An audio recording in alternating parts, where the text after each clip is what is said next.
Innal hamdalillah nahmaduhu wa nasta'inuhu wa nastaghfiruh wa na'udzu billahi min shururi anfusina wa min sayyiati a'malina. May yahdihillahu fala mudhillalah wa may yudlilhu fala hadiyalah. Wa asyhadu an la ilaha illallah wahdahu la syarikalah wa asyhadu anna Muhammadan abduhu wa rasuluh. Allahumma salli ala nabiyyina Muhammad wa ala alihi wa man tabi'ahum bi ihsani ila yaumiddin. Qala Allah Ta'ala fi kitabil karim, ya ayyuhalladzina amanu taqullaha haqqa tuqatih wa la tamutunna illa wa antum muslimun. Wa qala ta'ala, ya ayyuhan nasu taqu rabbakum alladzi khalaqakum min nafsin wahidah wa khalaqa minha zawjaha wa batsa minhuma rijalan katsiran wa nisaa'a wattaqullaha allazi tasaaluna bihi wal arham innallaha kana 'alaikum raqiba. Wa qala ta'ala, ya ayyuhallazina amanu taqullaha wa qulu qawlan sadida yuslih lakum a'malakum wa yaghfir lakum dhunubakum wa may yuti'illaha wa rasulahu faqad faza fawzan 'azima. Fa inna asdaqal haditsi kitabullah wa khairal huda huda Muhammadin sallallahu alaihi wasallam wa syarrul umuri muhdatsatuha wa kullu muhdatsatin bid'ah wa kullu bid'atin dhalalah wa kullu dhalalatin finnar. Ma'asyiral muslimin,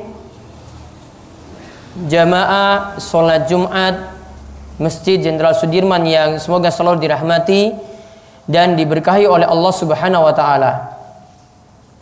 Kita bersyukur pada Allah atas nikmat dan karunia yang telah kita rasakan pada kesempatan kali ini, yang telah kita rasakan pada Jumat ini. Mudah-mudahan dengan berbagai nikmat yang Allah anugerahkan kepada kita sekalian, kita semakin meningkatkan ketakwaan ibadah kita kepada Allah Subhanahu wa taala. Karena memang yang namanya syukur itu mesti ditunjukkan dengan kita yakini nikmat tersebut dalam hati. Kita bersyukur pada Allah dengan lisan kita atas nikmat yang ada, dan juga kita buktikan dengan melakukan amalan-amalan ketakwaan kepada Allah Subhanahu wa taala. Kemudian salawat dan salam semoga tercurahkan kepada junjungan kita, Nabi besar, Nabi agung yang mulia, penutup para nabi, Nabi kita Muhammad sallallahu alaihi wasallam, pada para sahabat, pada para tabi'in, para tabi'ut tabi'in, serta para ulama yang telah memberikan contoh-contoh yang baik kepada kita sekalian. Ma'asyiral muslimin, jamaah salat Jumat yang semoga selalu dirahmati oleh Allah Subhanahu wa taala. Dalam memahami rizki, kita perlu pahami bahwasanya rizki ini tidak mesti identik atau tidak mesti sama dengan uang atau dengan harta. Rizki tidak sama, ya, tidak mesti sama dengan kita mendapatkan uang atau mendapatkan harta. Bahkan yang dimaksudkan dengan rizki lebih luas daripada itu. Para ulama mengistilahkan apa yang dimaksudkan dengan rizki dengan mereka katakan kullu ma tantafi'u bihi mimma abahallallah. Rizki itu adalah segala sesuatu yang bermanfaat yang Allah Subhanahu wa taala halalkan kepada kita. Rizki itu adalah segala sesuatu yang manfaat bagi badan kita, bagi tubuh kita. Dan itu adalah segala sesuatu yang Allah Subhanahu wa taala halalkan. Kaum muslimin yang semoga selalu dirahmati oleh Allah Subhanahu wa taala, kita dapat simpulkan dari sini, yang namanya rizki berarti tidak mesti identik dengan uang, tidak mesti identik dengan harta. Bahkan ketika kita di pagi hari berada dalam keadaan sehat, kita bisa makan dengan enaknya, diberikan rasa aman, maka itu adalah rizki yang besar juga dari Allah Subhanahu wa taala. Bahkan orang yang keadaannya di pagi hari, kata Nabi sallallahu alaihi wasallam, "Man asbaha minkum aminan fi sirbihi mu'afan fi jasadihi indahu qutu yaumihi faka'annama jizat lahu dunya." Kata Nabi SAW, siapa yang di pagi hari dia diberi rasa aman di rumahnya, di tempat tinggalnya. Yang kedua, dia mendapatkan kesehatan badannya sehat. Dan dia juga di pagi hari mendapatkan makanan yang cukup di rumahnya. Maka kata Nabi SAW, itu sudah seperti dia mendapatkan dunia seisinya. Itu sudah seperti dia mendapatkan dunia seisinya. Dapat rasa aman, dapat kesehatan badan, dapat makan yang kita nikmati di pagi hari. Maka itu sudah sangat ya rizki yang begitu luar biasa yang kita peroleh. Kaum muslimin sekalian yang semoga selalu dirahmati oleh Allah Subhanahu wa taala. Adapun ada beberapa poin yang para jamaah mesti pahami tentang rizki. Yang pertama, yang memberikan rizki itu adalah Allah Subhanahu wa taala, sehingga kita hanya boleh meminta rizki pada Allah, tidak boleh meminta rizki pada yang lainnya. Allah Subhanahu wa taala berfirman, "Innallaha huwar razzaqu dzul quwwatil matin." Yaitu dalam surat Az-Zariyat ayat 58. Sesungguhnya Allah itu Ar-Razzaq, Maha pemberi rizki. Dzul quwwatil matin, yang mempunyai kekuatan lagi sangat kokoh. Allah katakan, Allah lah yang memberi rizki. Bukan makhluk yang memberi rizki, bukan benda yang memberikan rizki, bukan majikan yang memberikan rizki, namun rizki semuanya berasal dari Allah Subhanahu wa ta'ala. Kemudian yang kedua patut dipahami, semua makhluk sampai pun pada hewan, semua makhluk sampai pun pada hewan, semua sudah ditanggung oleh Allah Subhanahu wa ta'ala rizkinya. Allah Subhanahu wa ta'ala berfirman dalam surat Hud ayat ke-6, "Wa ma min dabbatin fil ardi illa 'alallahi rizquha." Dan tidak ada suatu binatang melata pun yang ada di muka bumi ini, berarti ada manusia di situ, ada berbagai macam hewan, semuanya sudah Allah tanggung rizkinya masing-masing. Semuanya sudah Allah tanggung rizkinya masing-masing. Dan rizki kita ini yang kita harus pahami yang ketiga, rizki ini sudah berada pada ketentuan takdir Allah Subhanahu wa ta'ala. Allah sudah tentukan rizki kita masing-masing 50.000 tahun sebelum penciptaan langit dan bumi. 50.000 tahun sebelum penciptaan langit dan bumi, bapak-bapak semuanya sudah dicatat rizkinya masing-masing. Nabi SAW bersabda dalam hadis riwayat Muslim dari sahabat Abdullah bin Amr bin Al-As. Rasul bersabda, "Kataballahu maqadiral khalaiq." Allah telah menetapkan takdir setiap makhluk. Qabla an yakhluqas samawati wal arda bi 50 alfa sanah. Itu sudah ditetapkan sebelum 50.000 tahun penciptaan langit dan bumi. Kita sudah punya jatah rizki masing-masing. Dan setiap makhluk, manusia, laki-laki, perempuan, dewasa maupun anak-anak, semua sudah ada jatah rizkinya.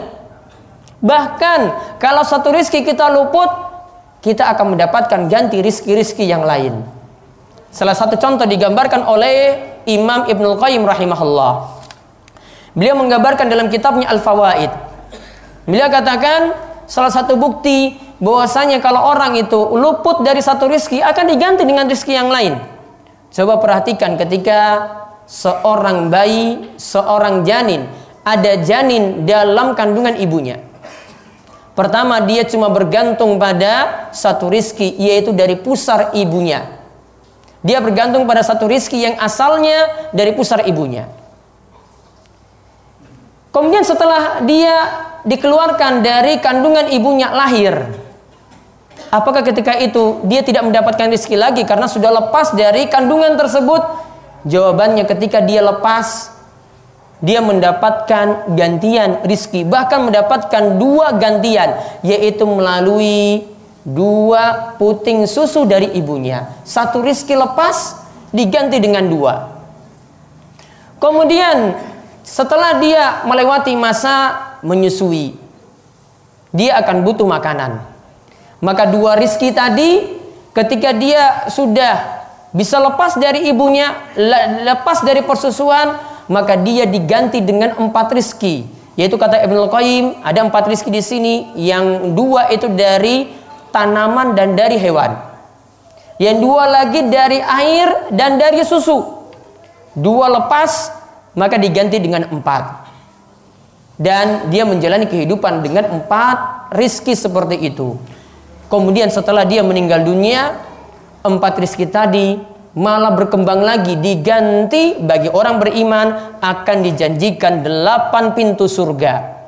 Bagi orang beriman akan dijanjikan 8 pintu surga. Maka berawal dari 1, lepas diganti menjadi 2, lepas lagi diganti menjadi 4, lepas lagi diganti menjadi 8. Kita dapat ambil pelajaran, ketika rizki kita tidak peroleh, maka bisa ada dibuka pintu-pintu rizki yang lainnya, bahkan pintu rizki yang begitu banyak. Maka Nabi Shallallahu Alaihi Wasallam itu menyatakan, hendaklah kita sebagai hamba Allah Subhanahu Wa Taala, jangan sampai karena sudah putus asa dalam mengais rizki, dalam mencari rizki, jangan sampai menempuh cara-cara yang diharamkan oleh Allah. Jangan sampai karena sudah sulit cari rizki, tetap tidak boleh menempuh jalan-jalan yang diharamkan oleh Allah. Kata Nabi Shallallahu Alaihi Wasallam, Inna ruhal kudus, sesungguhnya Ruh Kudus yaitu Jibril, nafasa fi rawi inna nafsan la tamuta hatta tastakmila rizquha. Jibril ketika itu meniup ke dalam batinku bahwa setiap jiwa tidak akan mati.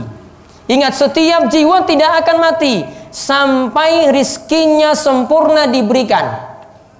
Sampai jatah rizkinya sempurna diberikan. Kalau belum sempurna tidak akan mati.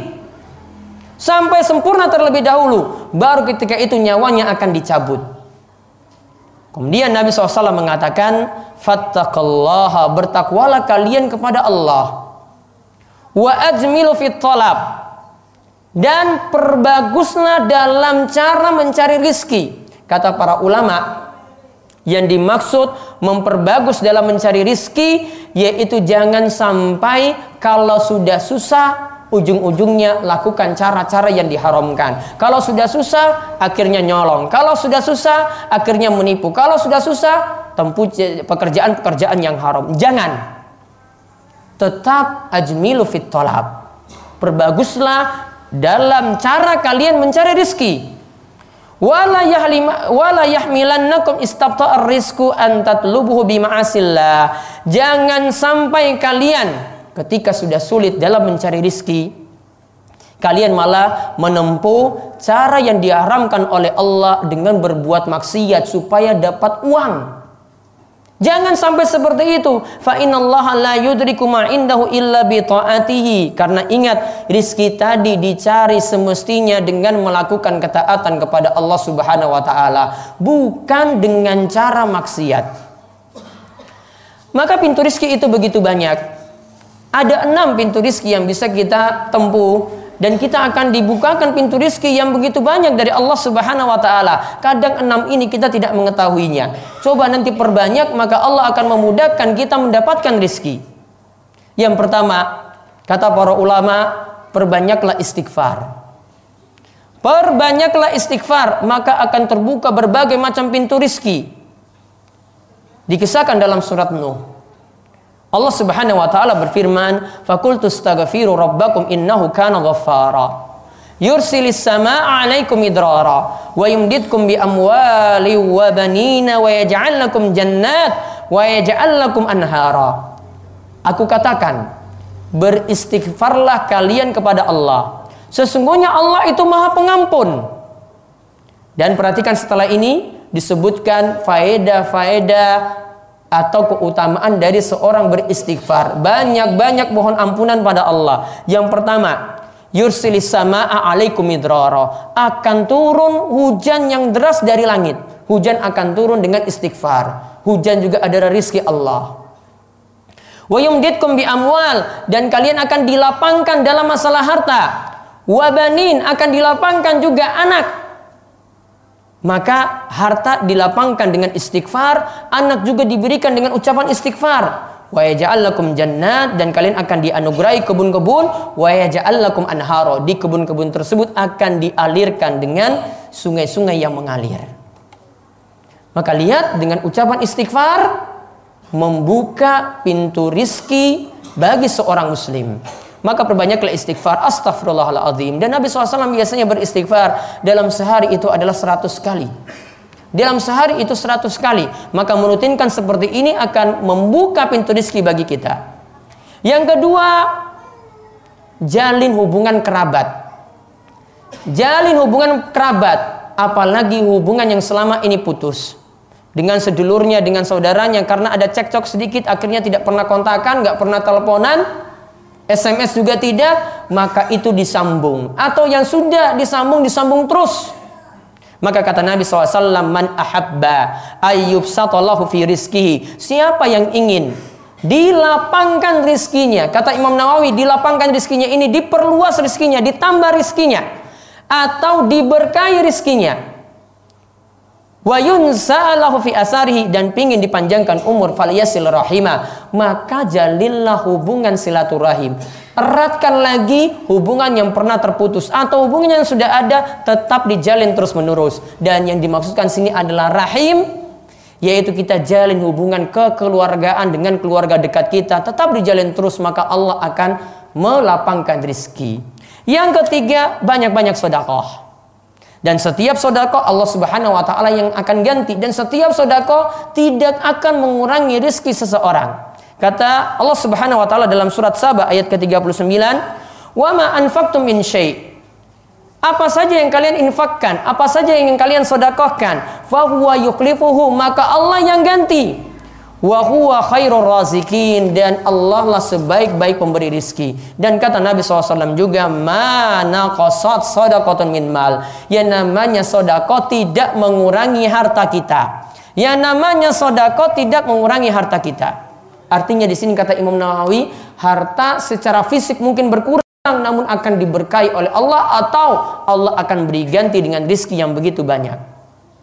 Yang keempat, solusinya adalah bertakwa pada Allah Subhanahu wa taala. Dengan orang itu bertakwa, taat pada ibadah, kemudian menjauhi maksiat-maksiat, maka akan juga dibukakan pintu rizki. Karena disebutkan dalam surat Tolak ayat 2 dan ketiga, wa may yattaqillaha yaj'al lahu makhraja wa yarzuqhu min haitsu la yahtasib. Siapa yang bertakwa pada Allah, maka Allah akan berikan jalan keluar dari kesulitan-kesulitannya. Dan siapa yang bertakwa pada Allah, Allah akan memberikan rizki padanya dari jalan yang tidak dia sangka-sangka. Empat ini, bertakwa, kemudian perbanyak sedekah, kemudian jalin hubungan silaturahim, dan juga perbanyak istighfar. Mudah-mudahan semakin melapangkan rizki kita sekalian. Aku qouli hadza wa astaghfirullah li wa lakum wa lisa'il muslimin innahu huwas samiul alim.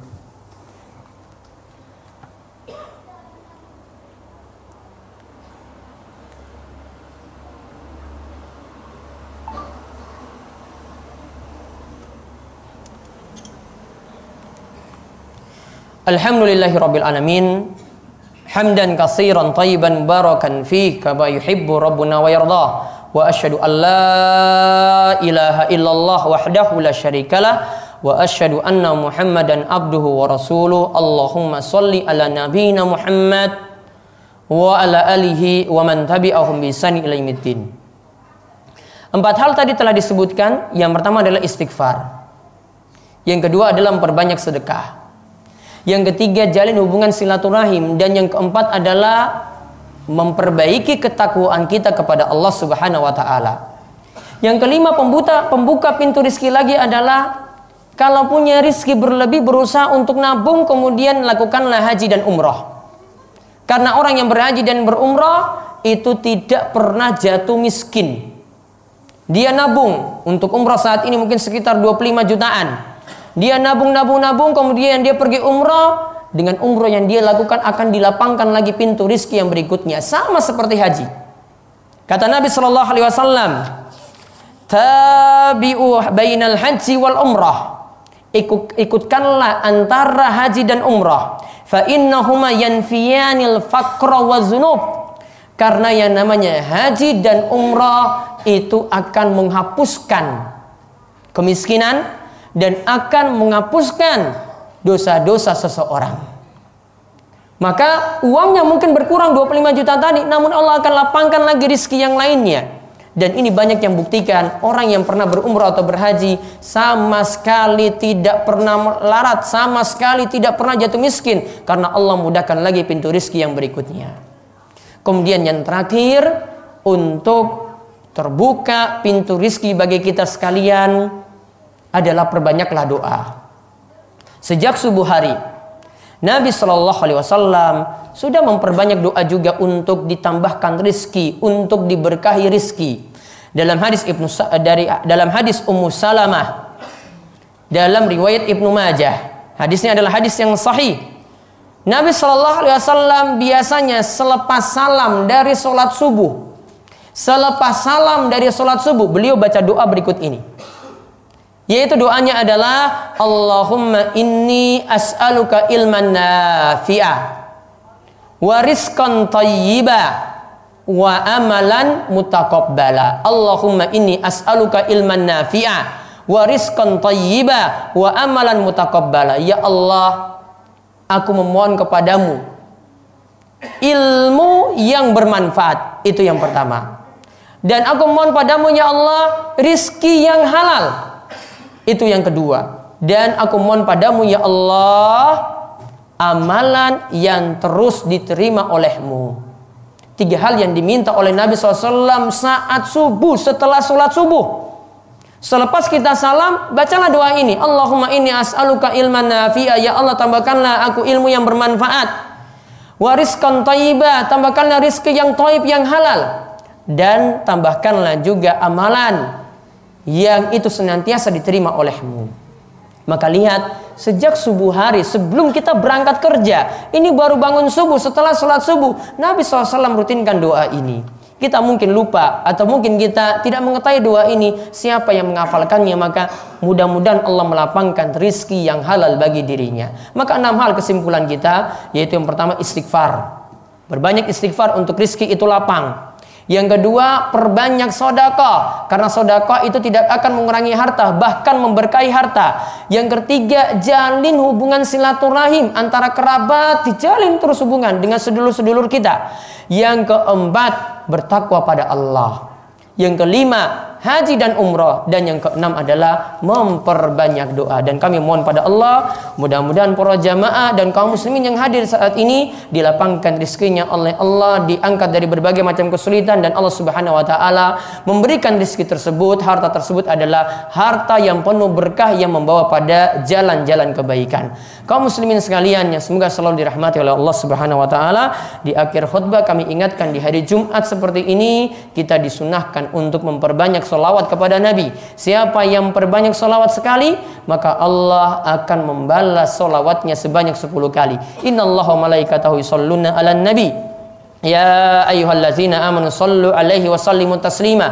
Allahumma salli ala Muhammad wa ala ali Muhammad kama sallaita ala Ibrahim wa ala ali Ibrahim innaka Hamidun Majid. Allahumma barik ala Muhammad wa ala ali Muhammad kama barakta ala Ibrahim wa ala ali Ibrahim innaka Hamidun Majid. Marilah kita panjatkan doa pada Allah, moga-moga Allah memperkenankan doa kita di hari Jumat yang penuh barakah ini. Allahumma ighfir lil muslimina wal muslimat wal mu'minina wal mu'minat al ahya'i minhum wal amwat innaka sami'un qaribun mujibud da'wat. Allahumma aqsim lana min khasyatika ma tahulu bihi bainana wa baina ma'siyatik wa min ta'atika ma tuballighuna bihi jannatak wa minal yaqini ma tuhawwinu bihi alaina masa'ibad dunya. Allahumma matti'na bi asma'ina wa absarina wa quwwatina ma ahyaitana waj'alhu waritha minna waj'al sa'rana 'ala man zalamana wansurna 'ala man adana wa la taj'al musibatana fi dinina wa la taj'alid dunya akbar hammina wa la mablagha ilmina wa la tusallit alaina man la yarhamuna. Allahumma alif baina qulubina wa aslih zata bainina wahdina subulas salam wa najina minaz zulumati ilan nur. Rabbana hab lana min azwajina wa dzurriyyatina qurrata a'yun waj'alna lil muttaqina imama. Allahumma inna nas'aluka ilman nafi'a wa rizqan thayyiba wa amalan mutaqabbala. Rabbana atina fid dunya hasanah wa fil akhirati hasanah wa qina adzabannar. Wa sallallahu ala nabiyyina Muhammad wa ala alihi washabbihi ajmain walhamdulillahi rabbil alamin.